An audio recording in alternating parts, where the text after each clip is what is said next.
Okay, we're going to talk about the when you actually should hoard quarterbacks and hoard, I guess, tight ends in two tight end leagues rather than just kind of. I don't want to. I don't want to say punting. Like I don't want to. But yeah, let's just talk about when it could be advantageous, because I actually did this in the Patreon league this last offseason. It did not work out for me. I think that was more about the players I took, not the strategy itself. I had Mitchell Trubisky, I had Cam Newton. I think I had one other quarterback just completely whiff. But I think is a time you can do it, in a time that you're not necessarily killing your team if you do it. And we didn't talk about this beforehand, but I think we probably have the same strategy. And do you want to jump into it? Yeah, I mean, I think that, what you did in the Fleet League last year, we made a video on this after the draft happened. I agreed with your strategy. I still agree with your strategy. I still agree with your process, because it's a 16-team Superflex. So, we've covered before, when you start getting into these, even if it's a 12-team league, if you're starting to get into a 2-quarterback, required to start 2 quarterbacks, or 14, or in the extreme would be like a 16-team Superflex league. When you start getting into there, the scarcity really starts to push the value up of these positions. So, like the Fleet League, you took Carson Wentz, Jared Goff, Cam Newton, Mitchell Trubisky, and then you took a couple other guys a little bit later. I mean, you got Ryan Tannehill in the 15th round, which is a great pick.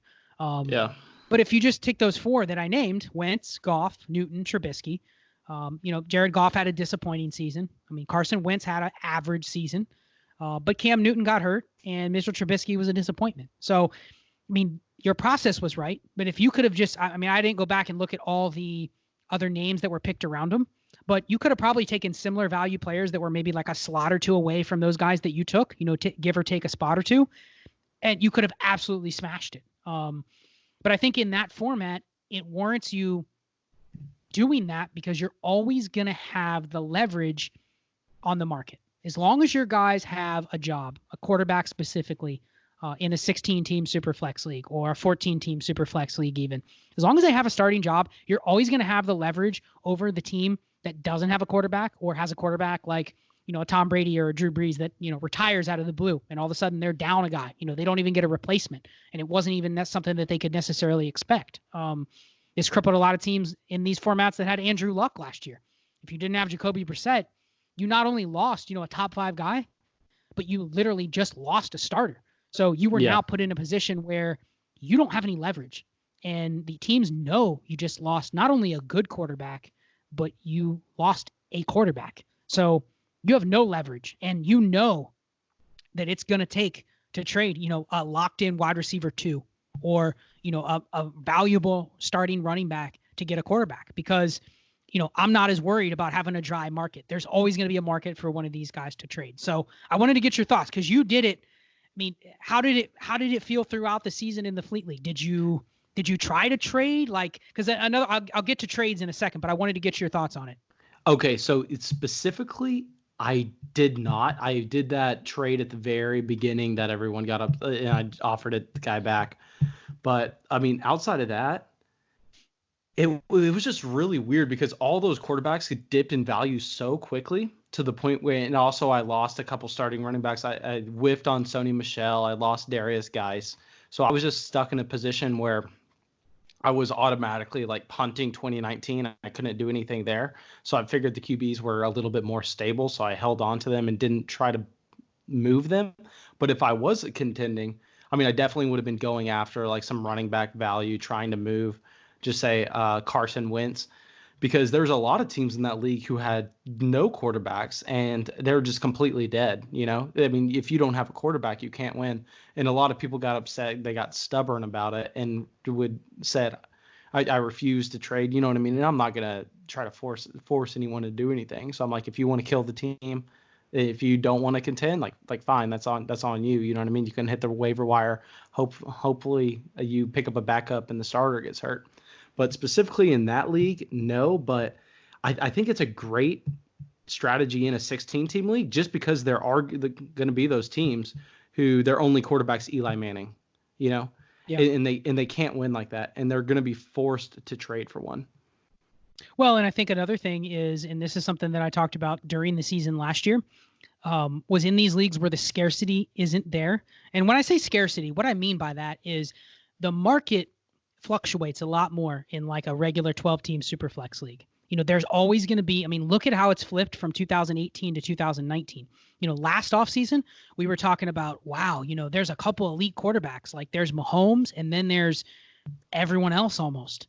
And there's this massive tier. So, like I never bought into the Baker Mayfield like quarterback 3 hype, not because I didn't like Baker Mayfield. I just didn't think he was head and shoulders above, a guy that I could get 4 rounds later. And so there was a massive tier where it's like I wasn't really caring which guys I got from, quarterback 3 to quarterback 15.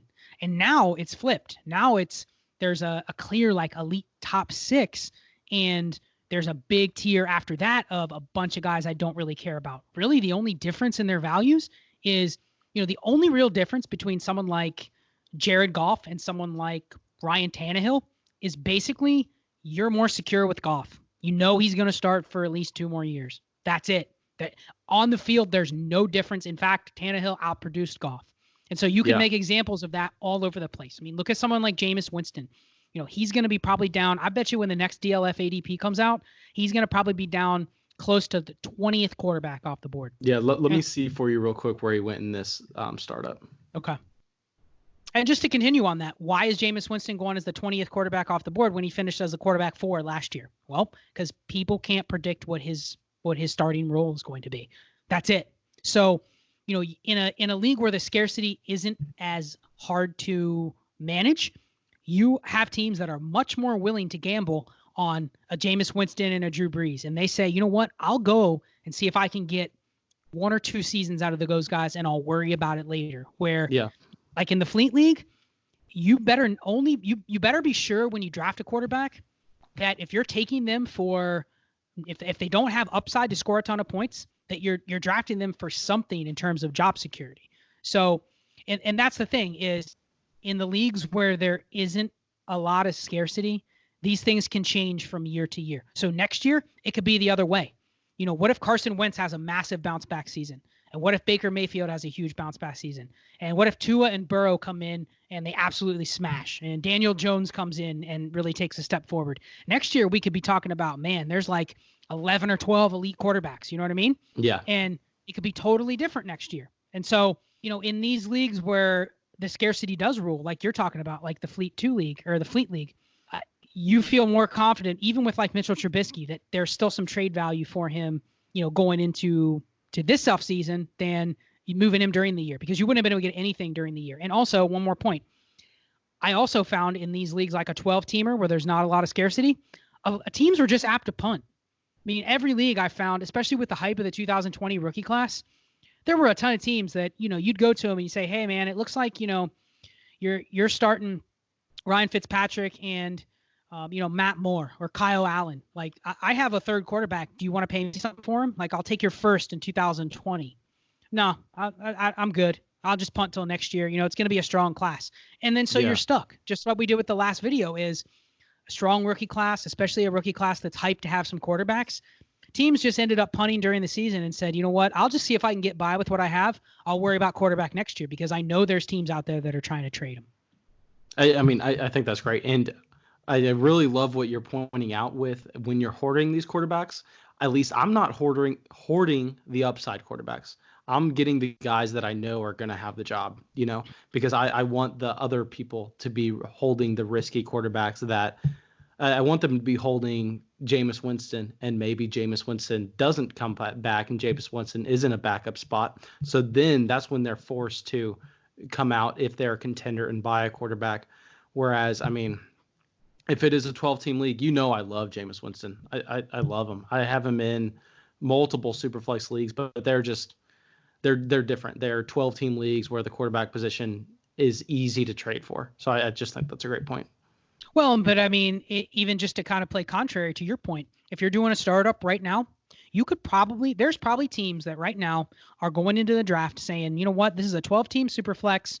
I'm not going to get stuck chasing the board at quarterback. So they may leave that draft with, Jameis Winston, quarterback 18 off the board, Ben Roethlisberger, quarterback 25 off the board, and Mitchell Trubisky, quarterback 30 off the board in that startup. Yeah. And that's their 3 quarterbacks. Guess what? If that team hits on just 2 of those guys, if all 3 of them enter the season as a locked-in starter and they all start the entire 2020, that team could literally win the championship and beat out teams that spent startup picks 3 or 4 rounds higher to get their set of quarterbacks. So that's that. All you paid for there was basically the job security. And if the guy behind you hit on those risks, he's probably going to beat you because he probably got better players earlier in the draft when you were taking quarterbacks. Awesome.